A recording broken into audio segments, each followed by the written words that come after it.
Welcome to Beyond Our Focus. I'm Stefan, this is Amanda, and this is Let's Palaver about the Wastelands.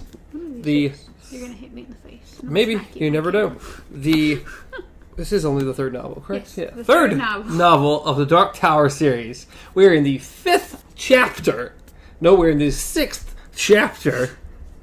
I'll figure it out. Called Riddles and Wasteland. It is What the is this book to? final chapter Okay. of the book. Today we'll be ending the book. Yay! So that'll be good. Today is also May 6th, Yay! 2019.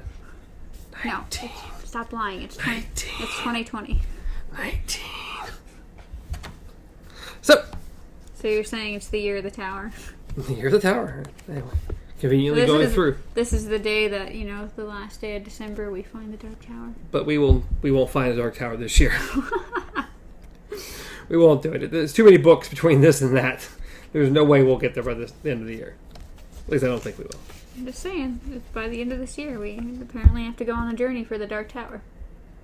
It's 19, we have to. That's the only year we'll find it. Good luck. I wouldn't even know where to begin to look. I don't see the path of the beam. So, anyways, Riddle and Wasteland. Alright, Roland said, tell me his riddle. Yeah, tell me his riddle. There we go. That's where we are. Yep. I'm like, we haven't even started. We're clearly the first lines usually first. No, I was trying to remember where we were in the story-wise. They're currently standing on... This is right after Roland came up through the floor. Yeah. They're all chillaxing. So they're at the station, or the cradle, and they're all standing in front of a gate. Because we ended with the man in black and home dude. Yeah, it's weird. So the Ka-Tet is standing in front of the panel, pretty much, that controls the gate. And they're trying to figure out Blaine's riddle.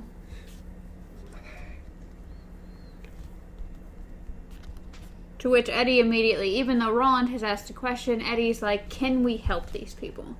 Blaine has threatened to release a gas that's going to kill everybody.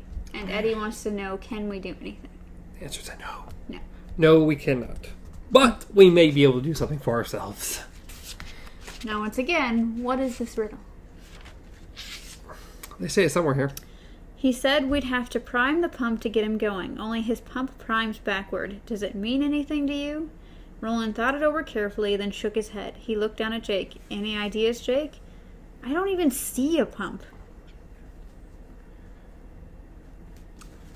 So yes, they're thinking way too literally about this, apparently. Yeah, I never would have gotten this. No, I would not have correlated the two at all. I would have died immediately. Good for Susanna here. Good for her. Using her mind to think back in olden days about a conversation with her father, and then she needs Roland to hypnotize her to remember what's going on. And yes, she can't remember exactly what it is. She can barely remember it. So she pretty much is like...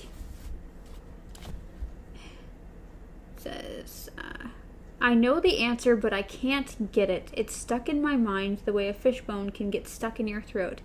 I need you to help me remember. Not his face, but his voice. What he said. So yeah, Roland does his fun hypnotizing thing. Ooh, or his little haven't seen bullet trick. We really haven't seen it since the drawing. Yeah, he doesn't Actually, have a... no. He didn't hypnotize anyone in the drawing, did he? Well, I don't think he hypnotized anyone in the last book. Yeah, so it had the first one. Yeah. When he it's not something... He's not going around just having hypnotize everybody and the brothers. Yes, but he can easily get information that way, okay? He can. In this particular instance, it's the best way to get this information. To which both, when he starts doing that, Jake immediately looks away because he knows what's going to happen. And he knows he doesn't need to be the one hypnotized. And then Eddie, of course, he doesn't realize that he's slowly being drawn to it, but then he's like, nope. And so he turns away as well. And everyone's kind of in this just really quiet moment. Except for good old Blaine, who Yes. just keeps reminding him, hey, baby, y'all guys, you don't got long left. Yes. 6 minutes, my friends. Just out of nowhere. Because they've tried, I think, to ask him another question at one point. Because they said, they came to the conclusion that it had to do something with opening the gates. And so they're like, Blaine, are we even getting close? And he doesn't say anything. Hey, it's a riddle. You figure it out yourself. He ain't giving you no hints. So just out of nowhere, this 6 minutes, and everyone's like, oh, we forgot you were there for a minute. He's always there. So, yeah, we get deep hypnotized there, and lo and behold... Someone else comes out to play. Yeah, we get to meet... Hello, Detta. How are you doing? Her dialogue is... I can barely read her dialogue. It's hard. Sometimes it's real hard. You just... And she explains how Detta was always real bad with math. No, it was Odetta. No, I mean, that's what I meant. Yeah. I mean, Odetta's real bad with math. But Detta herself, real good with math. Got her through math. Yes. Apparently it was Detta that just carried them through it. To which we learn about those 4 special numbers. Yes. Those prime numbers. And how to figure out prime numbers. So yes, we get a nice little math lesson here about finding prime numbers. Like first you do this, then you take out all the even numbers except 2, and then you go, oh no, multiples of 3 have to go, and then... Well, so you just keep working your way up the numbers, basically. Yes. And it will get rid of all of them, which is pretty nifty. Something I never thought of. Based off his riddle, I never would have said. I just about just in general how to find these prime numbers this particular then manner. Yeah. Because I remember going over prime numbers. Yeah. I'm like, okay, prime numbers. I know what prime numbers are, but didn't know this fancy way of like from 1 to 100 about finding all the prime numbers in that little area. It's nifty. I feel like we were taught something like this in school, but could I remember it now? No. Not Maybe hypnotized to find out what it was? No, yeah, I would have been in Susanna's boat and would have had to been hypnotized. Yes. And then even then, it would have been a stretch. If you remember, we had a diamond shape of numbers Yes. that we got told about. It was a keypad, basically, a diamond shape of numbers. And that's what they have to figure out. I don't even know if you can see that. It may not. There's no telling. looks It might like just be a white book. page. So they're going all this way of finding the numbers, and she takes some charcoal or something from Roland. The charcoal. Yeah, And she starts taking the numbers out. yeah, taking the numbers out to reveal all the prime numbers that are left. And while she's doing this, she's slowly coming out of the hypnosis. Like, Roland does not even have to bring her back. Susanna has already started pulling herself back to the forefront until she's the one talking and scratching everything out. And she's like, I understood it about in the middle, but I let her continue to talk. I felt it would be rude to interrupt her. Let Detta have one of her last little limelights here. You have 1 minute, my friends. You are proving to be a good deal thicker than I had hoped you would be. Yeah. 50 seconds. Yes, you try the combination, Susanna. It's your answer. She reached out towards the top of the diamond, but Jake put his hand over hers. No, he said. This pump primed backwards, remember? Yeah, I was laughing and you was just screw up. Yeah. Started with a screw up right there. Let's start with 1. No, we have to start with 97. Thank you so much, Jake. Yes. 97, 89, 83, 79, 73, and so forth. Jesus. Yes, so forth, yeah. How is that a combination to anything? I mean, just getting to the gates. I feel like this was the combination that Blaine has now set for himself to be a riddle. Because otherwise, this is ridiculous to get on the train. I assume the gates would have been open anyways, just for normal traffic. But still, this is a, 1, 2, 3, 4, 5, 6, 7, 8, 9, 10, 11, 12, 13, 14, 15, 16, 17, 18, 19, 20, 21, 22, 23, 24, 25, 26, 27 number pin. It's a bit much. And they're not just single digits, these are 2 digits, so... It's a little much. It's a little much.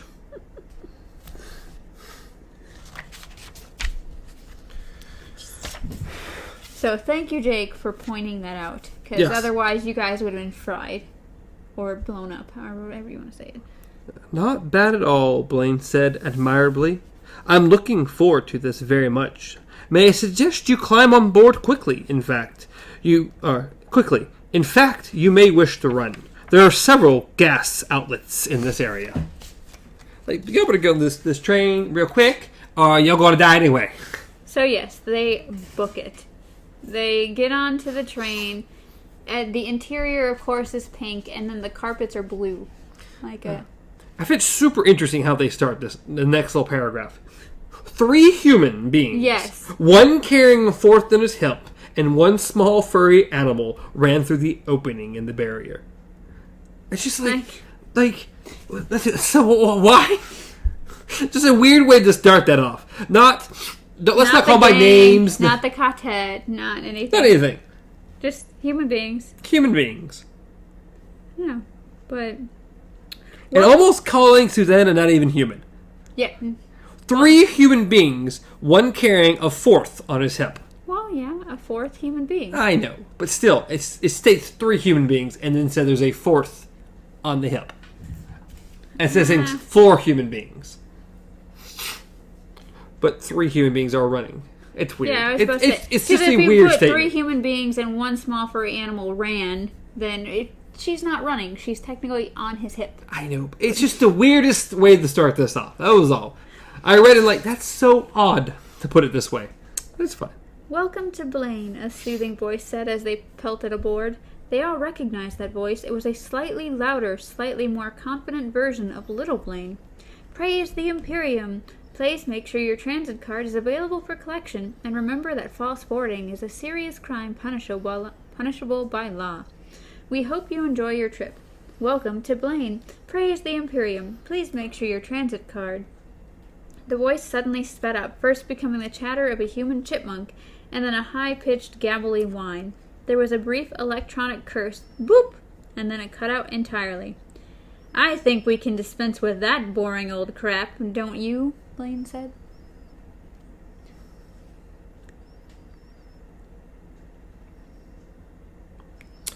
Yeah, and then there's a big explosion outside. Until that moment, Eddie had held on the desperate notion that Blaine's threat about the poison gas was no more than a sick joke. You should have known better, he thought. Anyone who thinks impressions of old movie actors is funny absolutely cannot be trusted. Really?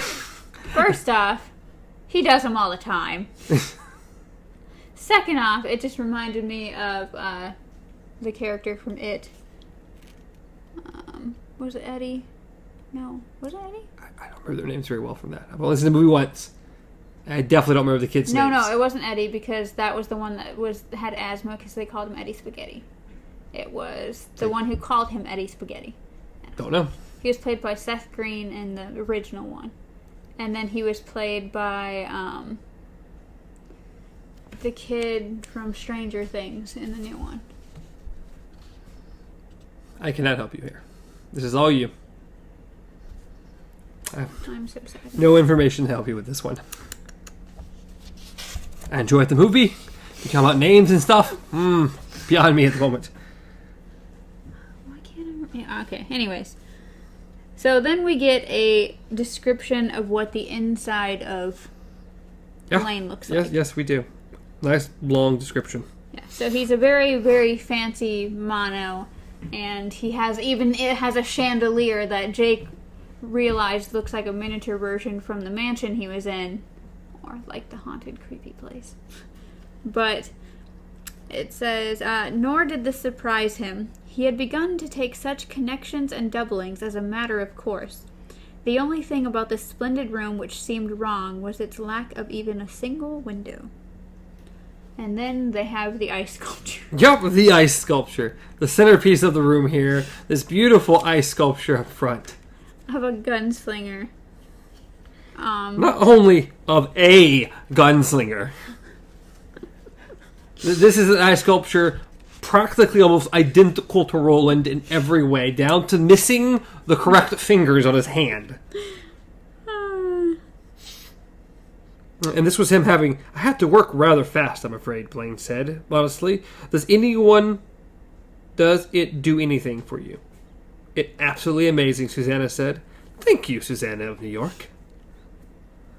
To which Eddie is more interested in, how soft the cushions are. So he starts poking at the cushion, and then it's like, the great old ones really traveled in style, didn't they? Blaine laughed again, and the shrill, not quite sane undertone of that laugh made them look at each other uneasily. Don't get the wrong idea, Blaine said. This was the barony cabin, what I believe you would call first class. Were there other cars? Or where are the other cars? Blaine ignored the question. He ignores a lot of questions. Yes. I don't feel like answering. You're not going to get anything. Please take your seats, my interesting new friends. Friends is a really strong word. Yeah, that's a real strong word for what these people are. Exactly where are we going, Blaine? Along the path of the beam, at least as far along it is as my track goes. To the Dark Tower? Roland asked. Susanna realized it was the first time the gunslinger had actually spoken to the loquacious ghost in the machine below. Only as far as Topeka, Jake said in a low voice. Yes, Blaine said. Topeka is the name of my terminating point, although I am surprised you know it. Mm-hmm. With all you know about our world, Jake thought, how come you don't know that some lady wrote a book about you, Blaine? Was it the name change? Was something that simple enough to fool a complicated machine like you into overlooking your own biography? And what about Beryl Evans, the woman who supposedly wrote Charlie the Choo-Choo? Did you know her, Blaine? And where is she now? Good questions, but Jake somehow didn't think this would be a good time to ask them. Probably not. No, let's not. To which Susanna remembers her wheelchair is still on the cradle. Yeah, that's gone now. Goodbye, wheelchair. And so they go on their way.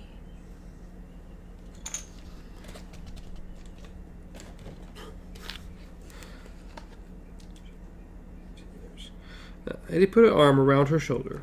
Too late now, babe, he said, as Blaine the Mono began to move, sliding towards its slot in the cradle for the first time in 10 years, and for the last time in its long, long history. The barony cabin... Yay! I said foreshadowing. Always Yay. foreshadowing. He loves it too much. The barony cabin has a particularly fine visual mode, Blaine said. Would you like me to activate it? Jesus. Jake glanced at Roland, who shrugged and nodded. Roland is extremely unimpressed. Yes. The entire time, other than his one little Dark Tower moment. Yeah. Just completely unimpressed with everything about this train. But anyway. Please, Jake said. What happened then was so spectacular that it stunned all of them to silence. Although Roland, who knew little of technology, but who had spent his entire life on comfortable terms with magic, was the least wonderstruck of the four. Like, it's just, come on, the train's just turning invisible. Yeah. That's not a big deal. An invisible train? See them all the time. No. So No. As we no. So I said, the whole train just turns invisible, basically. They're apparently the chairs and stuff they're on can still be seen. Yes. But not the floor. No. The I don't know, the ceiling, the walls, and the floor completely invisible, erases its tracks beneath it, and you can just see everything, which is really cool. And at the moment, maybe not really that cool. No.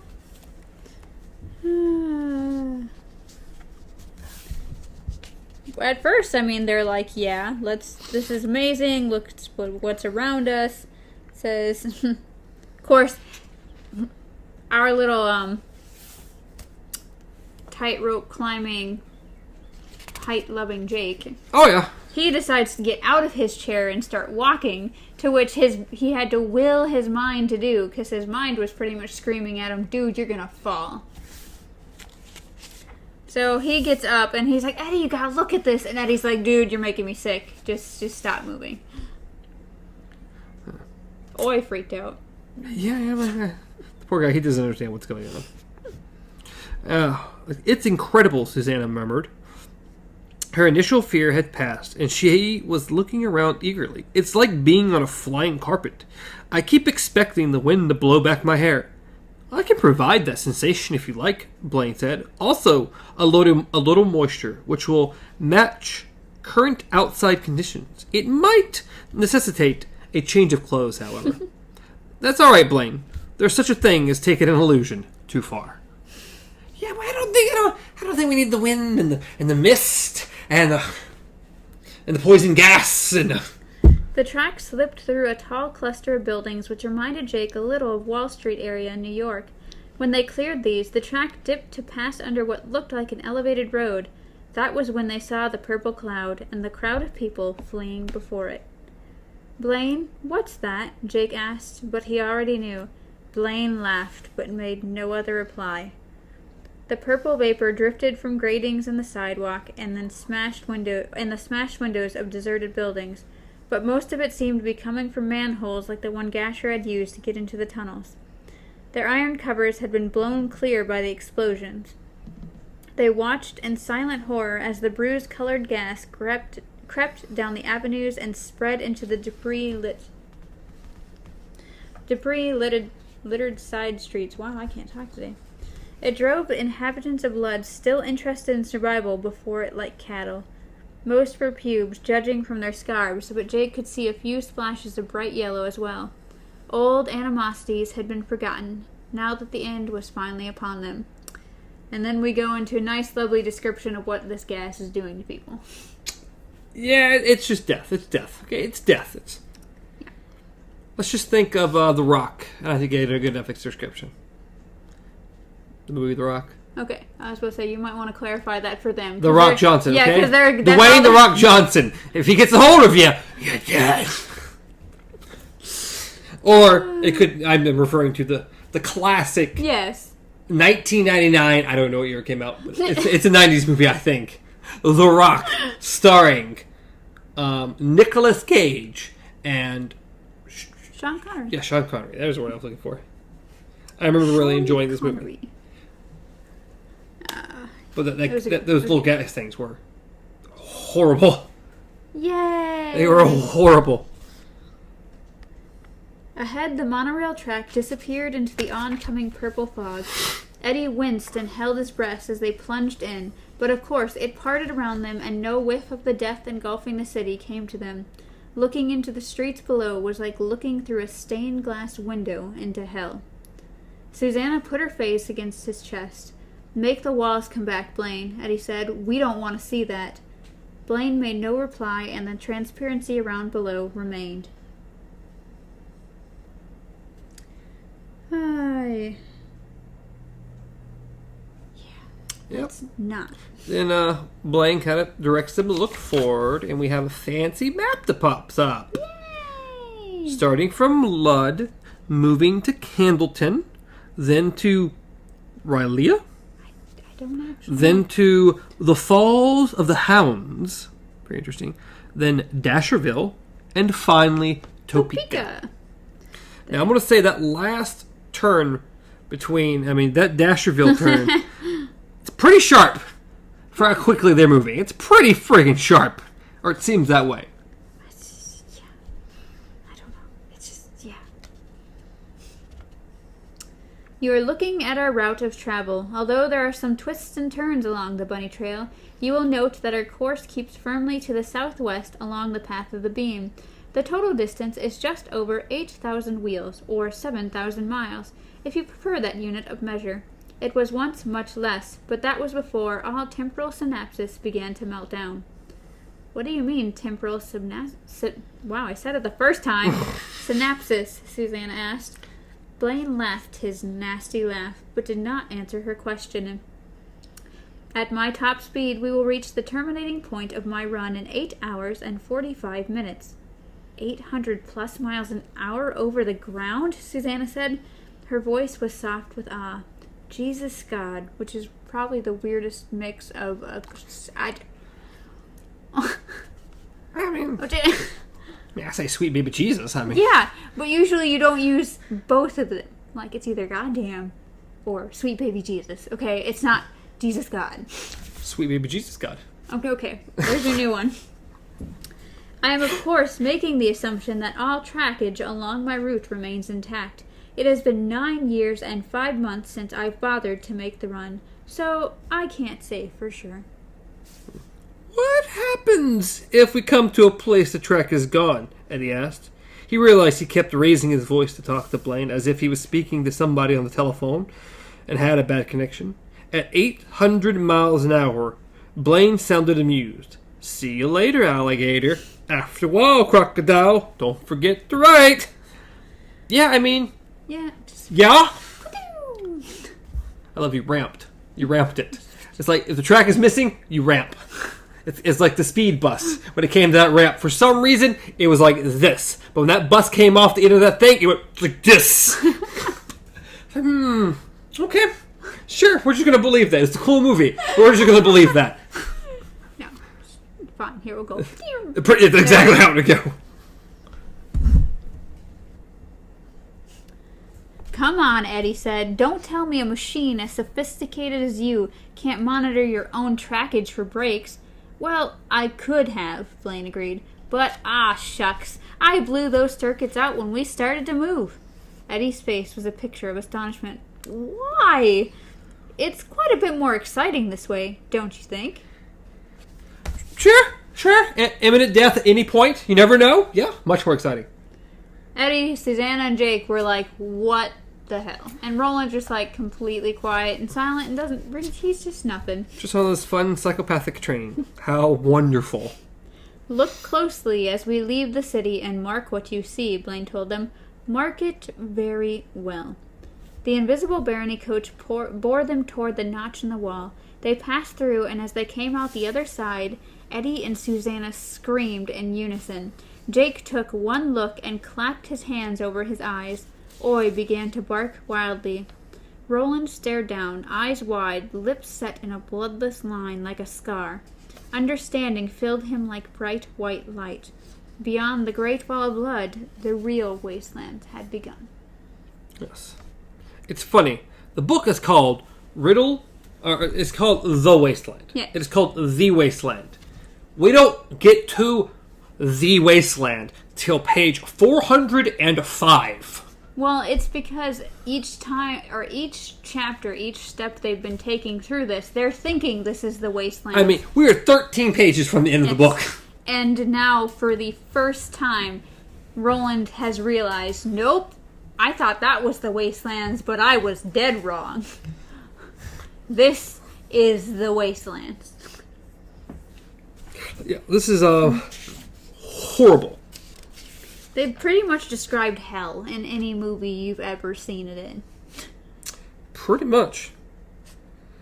At some point. I may really don't remember if I did or not. I did. 2 pages from now. And of course, which Blaine decides, oh, you want to see it closer? Here, let me magnify it for you. Yeah, so you magnify what, like times 10 or times 4 or something? I will apply 4 times magnification to the lower quadrant screens. For how far up they are, I feel like times 4 isn't a lot. We'll throw it out there. Because when do they say how high they are? Or they are somewhere in here.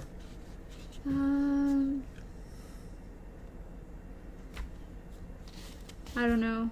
It's also interesting. What's holding us up? Susanna cried. The beam, of course. Blaine replied. All things serve it. You know.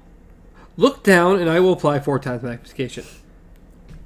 Blaine, I feel like you're lying. I'm just going to throw it out there. Pretty sure you're lying.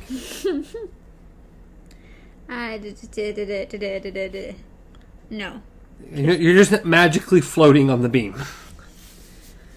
To which we get a lovely description of these things that are just flying around and just...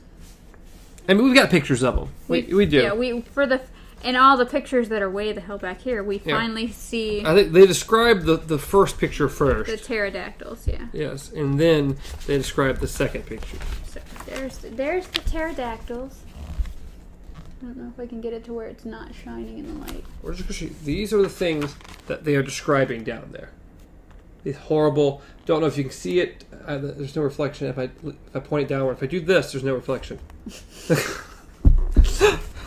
Perfect. Yeah, perfect. I think you managed it. Just these demon spawn things. Yeah. I forgot that we're way back here now. Yeah, we're at the back of the book now. Just 406. There we go. Okay. So they passed above a fissure zigzagging along a north-south course like a dead riverbed, except it wasn't dead.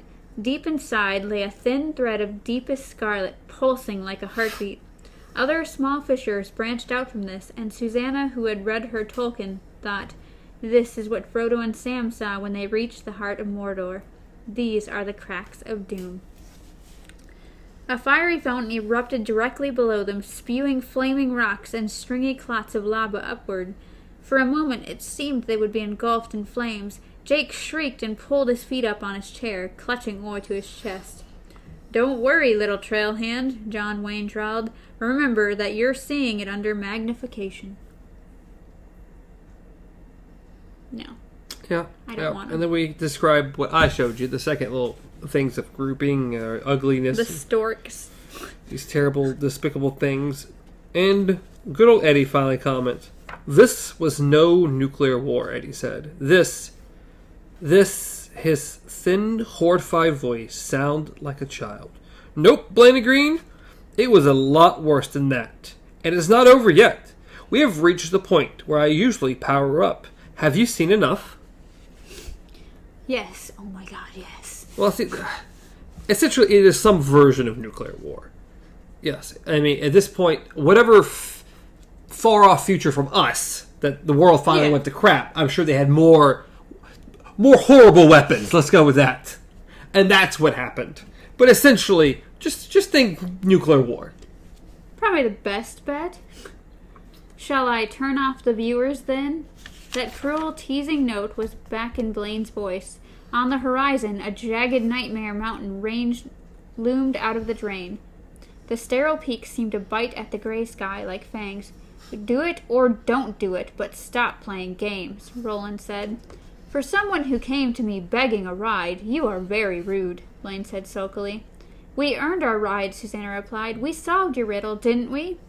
"Besides, this is what you were built for," Eddie chimed in, "to take people places."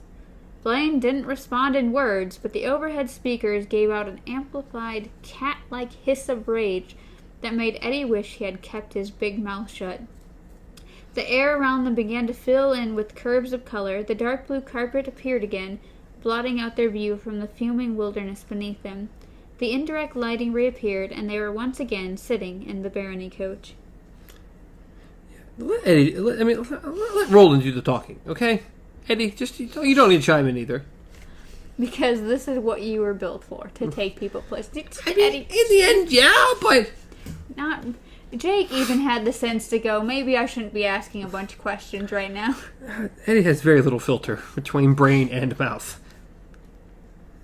To which Susanna wants to know about the sound barrier.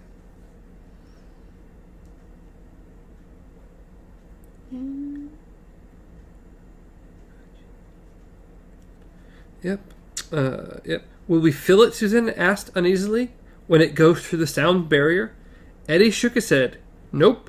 Relax. I know something, Jake said suddenly. The others looked around, but Jake was not speaking to them. He was looking at the route map. Blaine had no face, of course. Like Oz, the great and terrible, he was only a disembodied voice, but the map served as a focused point. I know something about you, Blaine. Is that a fact, little trail hand? Eddie leaned over, placed his lips against Jake's ear, and whispered, Be careful. We don't want him to know about the other voice.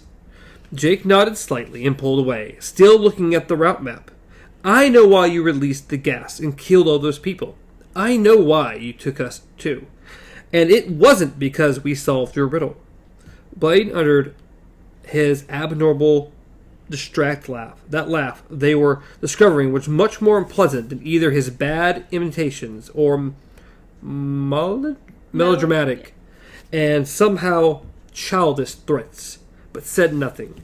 Below them, the slow trans turbines cycled up in steady thrum. Even with their view of the outside world cut off, the sensation of speed was very clear. You're planning to commit suicide, aren't you, Jake Held?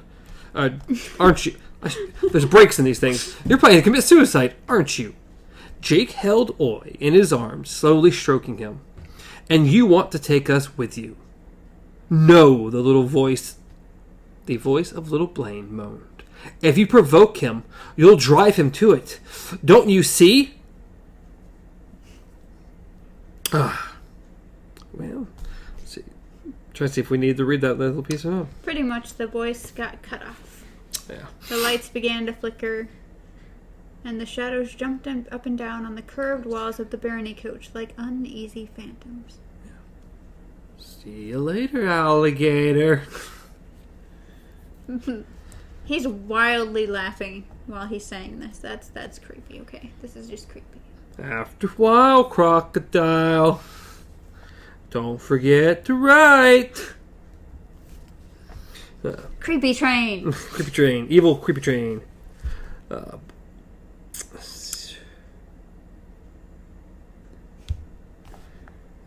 At last, the laughter stopped, and the tear lights glowed steadily again. Would you like a little music? Blaine asked. I have over 7,000 concert in my library. Oh, that's not concert. Concerti? It's, concerti? Yeah. Fancy word. In my library. A sampling of over 300 levels. The concerti are my favorites, but I can also offer symphonies, operas, and a nearly endless selection of popular music. You might enjoy some Wagog music. Is that a real music? I think it is. I actually have heard of Wagog. Okay. But I could be just completely insane too, so. The Wagog is an instrument, something like the bagpipe. It is played on one of the upper levels of the tower. Wagog? Jake asked. Blaine was silent. What do you mean it's played on the upper levels of the tower? Roland asked. Blaine laughed, and it was silent. Have you got any ZZ Top? Eddie asked sourly. Because why not? Let's get some ZZ Top. Why would Yes, you ask indeed, that? Blaine said. How about a little tube snake boogie? Eddie of New York. Eddie rolled his eyes. On second thought, I'll pass. Why? Roland asked abruptly. Why do you wish to kill yourself? Apparently it's not. I don't know where I heard it from, but maybe it's an instrument that just has a similar name. You went ahead and confirmed it was a real instrument? Yeah. You knew of it? I'm insane. I told you not to listen to me. I'm insane. You already know these things. Well, No one listens to me. It's played in the Dark Tower, apparently. Because he's in pain, Jake said darkly. I'm bored. Also, I am perfectly aware that I am suffering a degenerative disease which humans call going insane, losing touch with reality, going Looney Tunes, blowing a fuse, not playing with the full deck, etc., etc. Etc. Okay. Repeated diagnostics checks have failed to reveal the source of the problem. I can only conclude that this is a spiritual malice beyond my ability to repair. 1, no. 2, insane. And 3, every time I hear etc. now, Etc. I think Etc. of Split. Because Hedwig always called the girl etc. Etc. That's what he named her pretty much. My little etc. is right there. Was from there's a movie that uses it like that. It's like very angry, and he just goes etc. etc. What movie was that? I don't remember. I'm not gonna remember. It's all right. I have felt my mind growing steadily stranger over the years. Serving the people of Midworld became pointless centuries ago. Serving those few people of blood who wished to venture aboard became equally silly, not long after. Yet I carried on until the arrival of David Quick, a short while ago. I don't remember exactly when that was. Do you believe, Roland of Gilead, that machines may grow senile? I don't know. Roland's voice was distant, and Eddie only had to look at his face to know that even now, hurtling 1,000 feet over hell, in the grip of a machine which had clearly gone insane, the gunslinger's mind had once more turned to his damned tower. In a way, I never stopped serving the people of Lud, Blaine said. I served them even as I released the gas and killed them. Susanna said, You are insane if you believe that. Yes, but I'm not crazy, Blaine said, and went into another hysterical laughing fit. At last the robot voice resumed. At some point they forgot that the voice of the mono was also the voice of the computer. Not long after that, they forgot I was a servant and began believing I was a god. Since I was built to serve, I fulfilled their requirements and became what they wanted, a god dispensing both favor and punishment according to whim, or random access memory if you prefer. This amused me for a short while. Then, last month, my only remaining colleague, Patricia, committed suicide. Either he really is going senile, Susanna thought, or his inability to grasp the passage of time is another manifestation of his insanity, or it's just another sign of how sick Roland's world has gotten. I was planning to follow her example when you came along, interesting people with a knowledge of riddles. You go.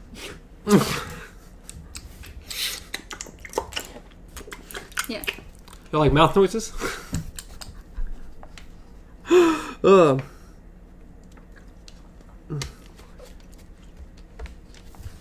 Let's see. I was trying to see if there's anything important here. Don't know what you can say.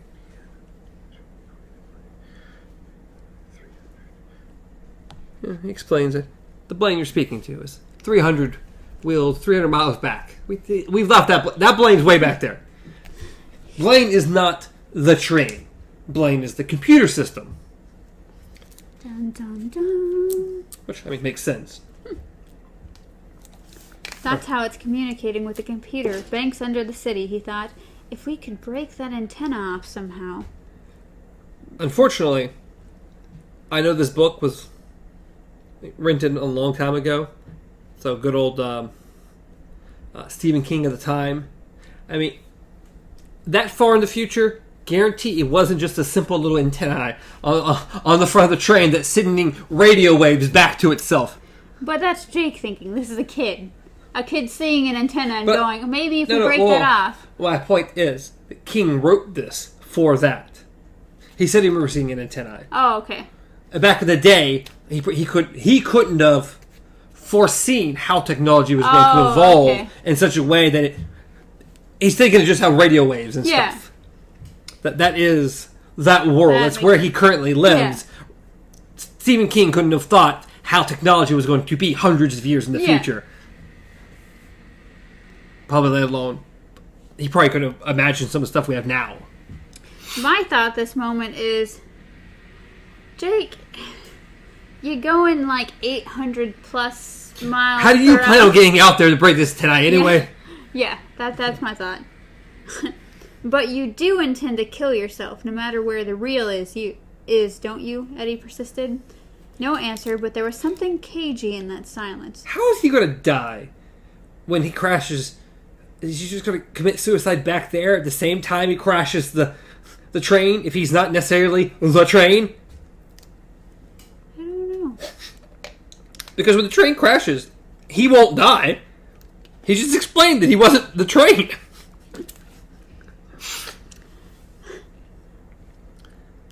I don't know, okay? Were you awake when we found you, Susanna asked. You weren't, were you? I was running with the pubes called the God Drums on behalf of the Greys. But that was all. You would say I was dozing. Then why don't you just take us to the end of the line and go back to sleep? Because he's a pain, Jake repeated in a low voice. Because there are dreams, Blaine said, at exactly the same time, and in a voice that was eerily like little Blaine's. Why didn't you end it all when Patricia destroyed herself? For that matter, if your brain and her brain are both part of the same computer, how come you both didn't step out together? Patricia went mad, Blaine said patiently, speaking as if he himself had not just admitted the same thing was happening to him. In her case, the problem involved equipment malfunction as well as spiritual malice. Such malfunctions are supposed to be impossible with slow trans-technology. But of course, the world has moved on. Has it not, Roland of Gilead? Yes, Roland said. There is some deep sickness at the Dark Tower, which is the heart of everything. It's spreading. The lands below us are only one more sign of that sickness. I cannot vouch for the truth or falsity of that statement. My monitoring equipment in world, where the Dark Tower stands, has been shut down for over 800 years. As a result, I cannot readily differentiate fact from superstition. In fact, there seems to be very little difference between the two at the present time. It is very silly that it should be so, not to mention rude, and I am sure it has contributed to my own spiritual malice. The statement reminded Eddie of something Roland had said not so long ago. What might that have been? He groped for it, but could find nothing, only a vague memory of the gunslinger speaking in an irritated way, which was very unlike his usual manner. I think you find Roland pretty annoying quite often there, Eddie. But so pretty much we find that Patricia started just having mental breakdowns. And it annoyed Blaine. Yes. He found it bothersome. So he decided to kind of isolate her off from everything in the computers. As far as that goes. So, we get to good old Blaine. Ask me a riddle. Blaine invited. Not quite yet, Eddie said. You still haven't answered my original question. He gave Blaine a chance to respond, and then, nope. And when the computer's voice didn't do so, he went on. When it comes to suicide, I'm like pro-choice, but why do you want to take us with you? I mean, what's the point? Because he wants to, little Blaine said in a horrified whisper. Because I want to, Blaine said. Well, at least they're in agreement at the moment. That's the only reason I have, and it's the only reason I need to have. Now, let's get down to business. I want some riddles, and I want them immediately. If you refuse, I won't wait until we get to Topeka. I'll do us all right here and now. Well, okay. Just However he wants to go about it. Derailed the train somehow. And that's one of my favorite parts of the book. Right, just right here. Just good old Roland decides to respond to that. Yeah. Not particularly nicely. No.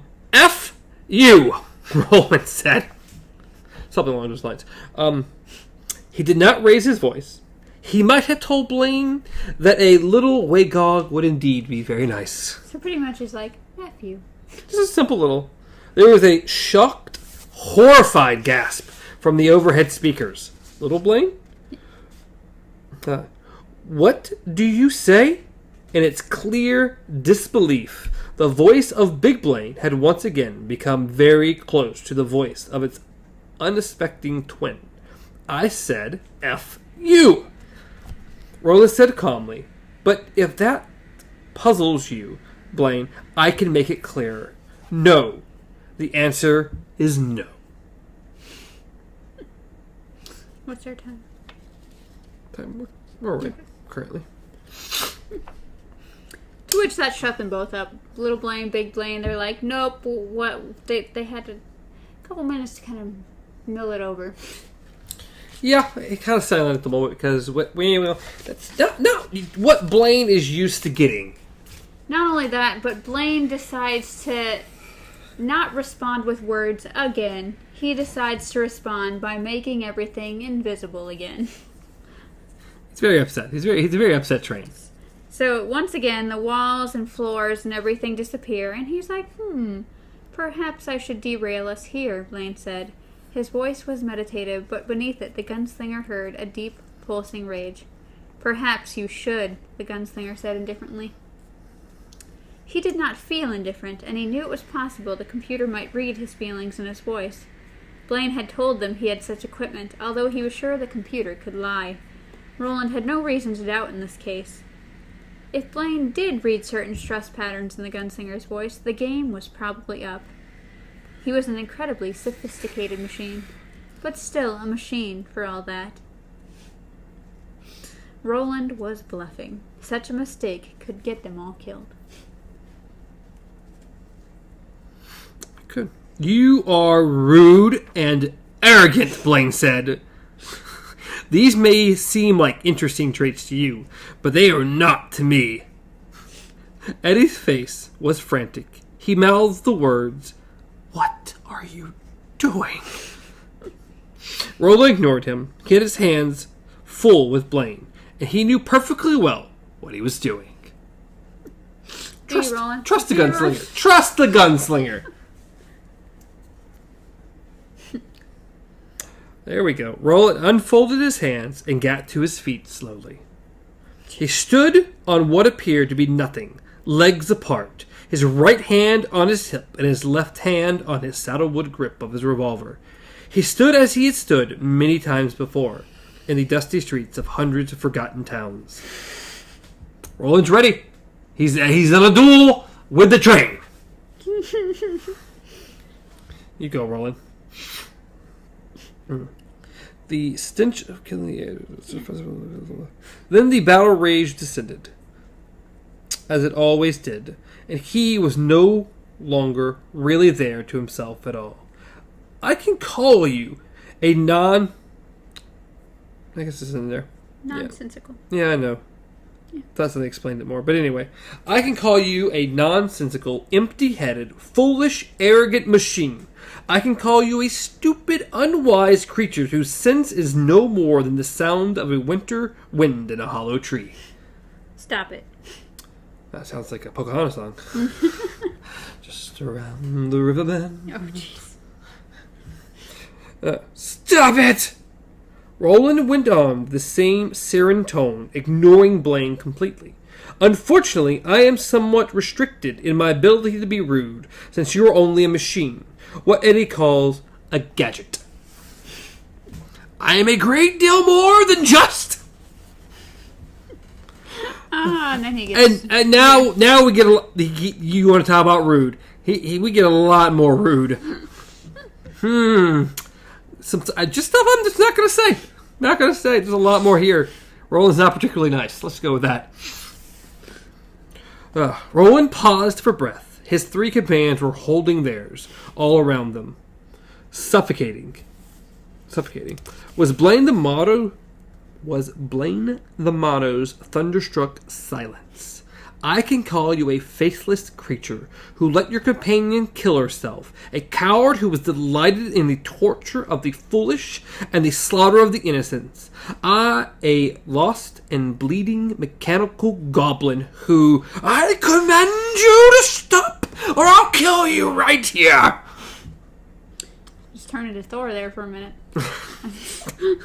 Which Thor? Anyway. Yes?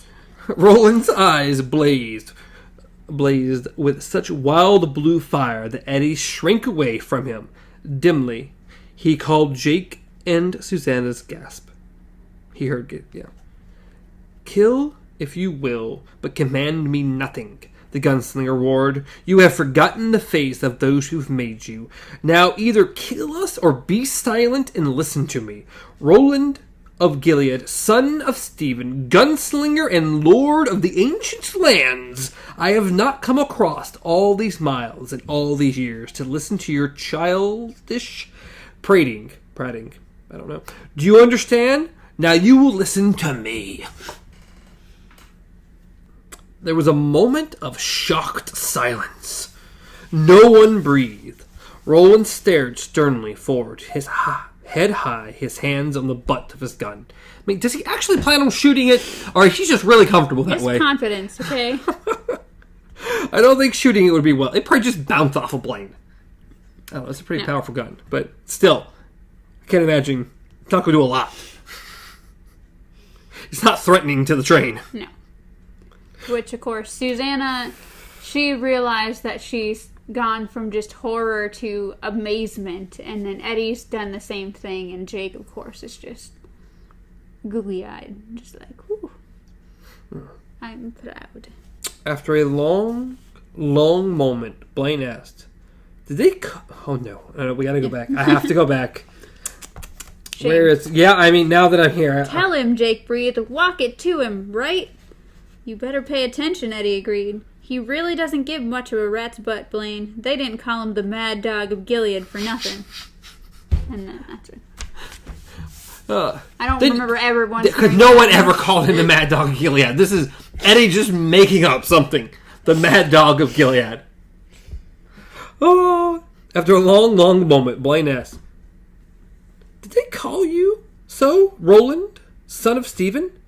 It may have been so, Roland agreed, standing calmly in the thin air. What good are you to me if you won't tell me riddles? Blaine asked. Now he sounded like a grumbled, sulky child who has been allowed to stay up long past his usual bedtime.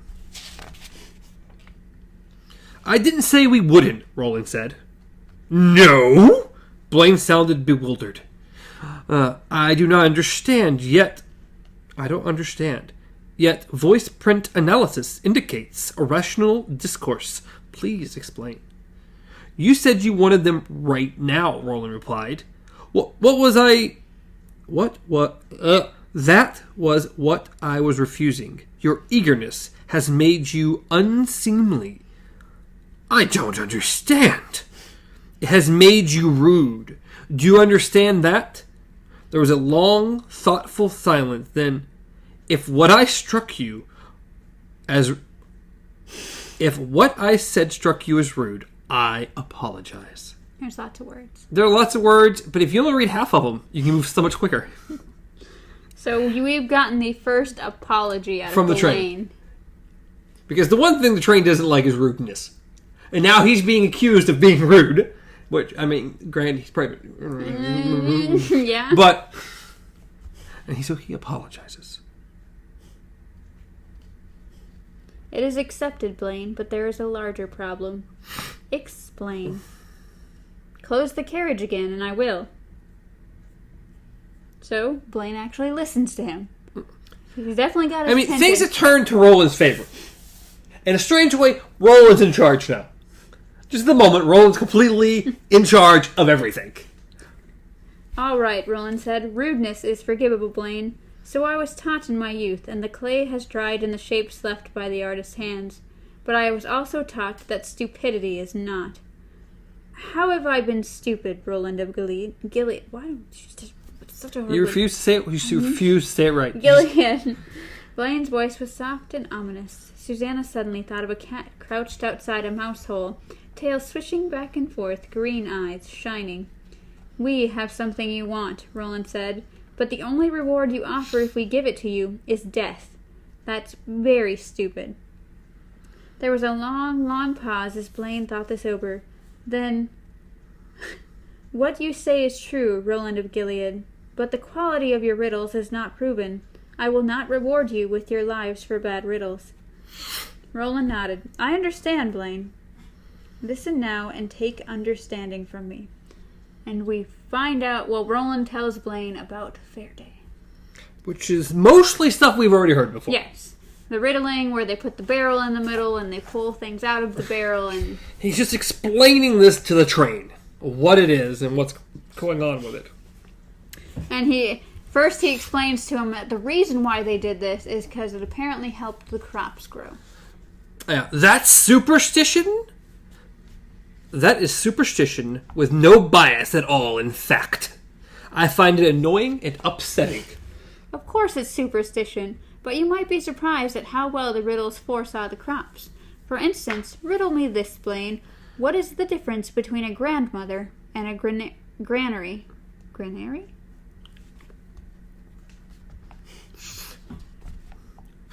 Granary? I don't know. I'm not sure either. That is a very old and not very interesting, Blaine said, but he sounded happy to have something to solve just the same.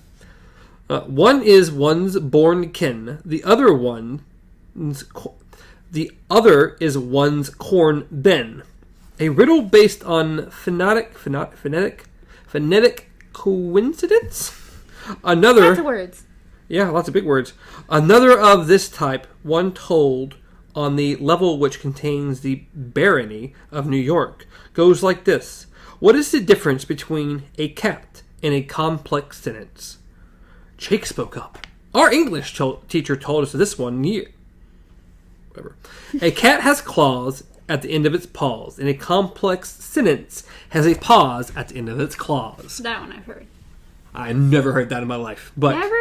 Never, not Aww. once.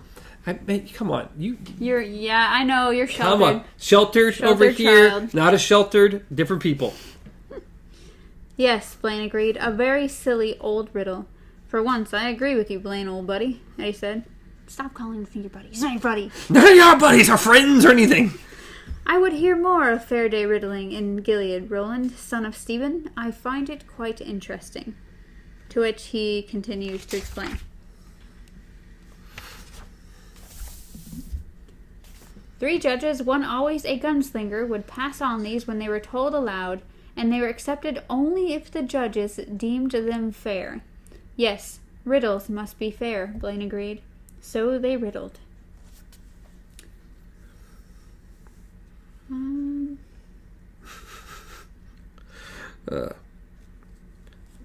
Go through riddle after riddle, and it's like, oh, and if the one guy fell, and was the same riddle asked of the next man in line? Yes. So that man had extra time to think. Yes, I see. It sounds pretty swell. Roland frowned. Swell? He means it sounds like fun, Susanna said quietly. Roland. You don't understand these fancy words, okay? Words like swell. Good Roland. Good old Roland. It was fun for the onlookers, I suppose, but the contestants took it very seriously, and there were quite often arguments and fistfights after the contest was over and the prize had been awarded. What prize was that? The largest goose in barony, and year after year my teacher Court carried that goose home. He must have been a great riddler, Blaine said respectfully. I wish he were here. That makes two of us, Roland thought. Now I come to my proposal, Roland said. I will listen with great interest, Roland of Gilead. Let these next hours be our Faraday. You will not riddle us, for you wish to hear new riddles, not tell some of those millions you must already know. Correct. We couldn't solve most of them anyway, Roland went on. I'm sure you know riddles that would have stumped even Court, had they been pulled out of the barrel. He was not sure of it at all, but the time to use the fist had passed, and the time for open hand had come. Of course, Blaine agreed. I propose that instead of a goose, our lives shall be the prize. We will riddle you as we run, Blaine. If, when we come to Topeka, you have solved every one of our riddles, you may carry out your original plan and kill us. That is your goose. But if we stump you, if there is a riddle in either Jake's book or one of our heads which you don't know and can't answer, you must take us to Topeka and then free us to pursue our quest. That is our goose. Silence. Do you understand? Yes. Do you agree? More silence from Blaine the Mono.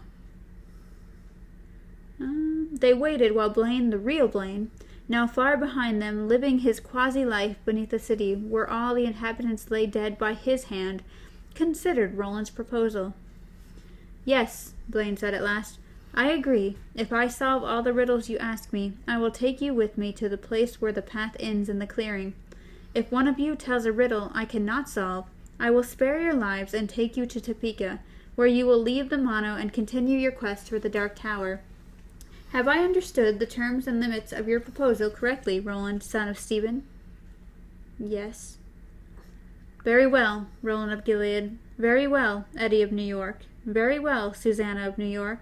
Very well, Jake of New York. Very well, Oy of Midworld.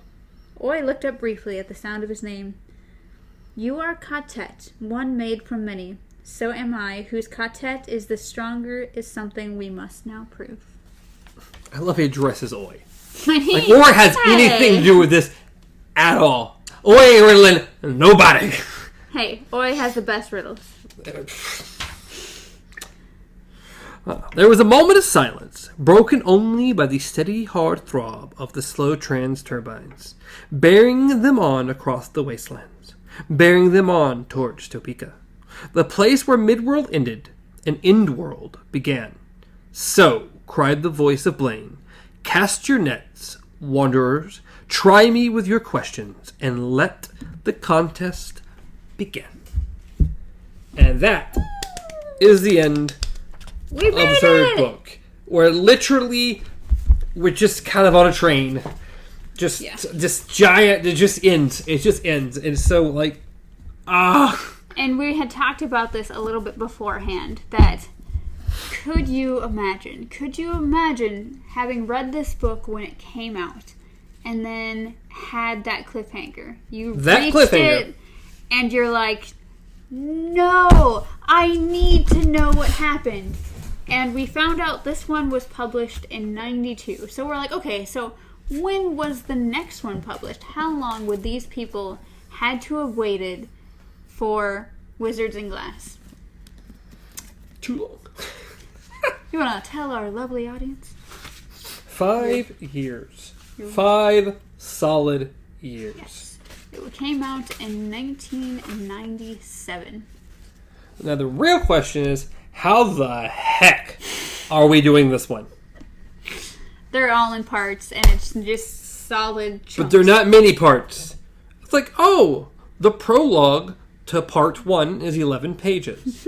Part 1 to part 2 is 100 pages. Part 2 to part 3 is 220 pages. And part 3 to part 4 is almost 300 pages. That sounds about right. So I have no idea how we're doing this. We'll have to figure it out. Prepare for our 3-hour episodes of Let's Palaver. I can't even tell you if you wanted to like go along with us a little bit. It'll have to be something we figure out and let you guys know along the way. I could say that we might, if we get real lucky, you can read like probably up to page like 60 or something. That's at least the first halfway through. There's no way we're going further than that. I don't even think we'll get that far. But if you're keeping along with us, which you might be, I doubt it. But if you are, then you could just read it to about page 60, and you'll be able to at least discuss what we're doing. It is time to shelve you again. Oh. Little buddy, you shall join the ranks of our already completed. So the next one is Wizards and Glass. Wizards and Glass. So if you guys do want to read along with us, that is the one you will be looking for. Yep, The Dark Tower, 4. Volume 4. We are 4 out of 7 We're /8. getting there. We're getting there. We're moving 7 forward. out of /8. 7, 8, somewhere around there. 7.5. Some people say 7.5. Some people say 8. So, I mean, technically, it is a book. It's off sideways a little bit, but it's there. Anyways, hope you enjoyed The Wasteland. Hope you enjoyed this video. If you did, throw a like on it down there in the corner. That'd be appreciated. Leave a comment down below. Let us know what you thought about the video, the book, the ending, and what's going on there. Subscribe to the channel because we'd appreciate that. But other than that, anything? nope. Well, as always, you can reach me at Stars on Travel, reach Amanda at KZ Pup, reach the show at Beyond Our Focus, practically anywhere, including YouTube and podcast services around the globe. Maybe. Texas? Texas? What? I usually say Sweden. I know! What does Texas have to do with Because anything? the last time we were looking, you said something about Texas. But that was I don't remember for saying anything about Texas. Anchor. I said California. California. California is our #1 state. Oh, okay. Well, then California. I California. don't know what happened in Sweden, but California. It's up there. Out of countries, it's like in like 3rd or 4th place. It exists. Someone there has listened to a little bit. Sweden. I mean, according to Anchor, we have 4 people that listen to our podcast. We just have no idea who they are or where they are. But Yeah. If you're one of those people and you magically got to the end of this, we'd love to know who you are. Give us a name. Us. Give us a Twitter handle we can call you by. I mean, all I've got at the moment is Kit Kat. we will shout you out. Like, we do Kit Kat a lot. Because the only person I can refer to. Shout out, not call you out. Because Either one. You haven't done anything wrong. Yet. Anyways. I think we were ending this. I think that's where we were. Yes, somewhere around there. Alrighty. Till next time, long days and pleasant nights.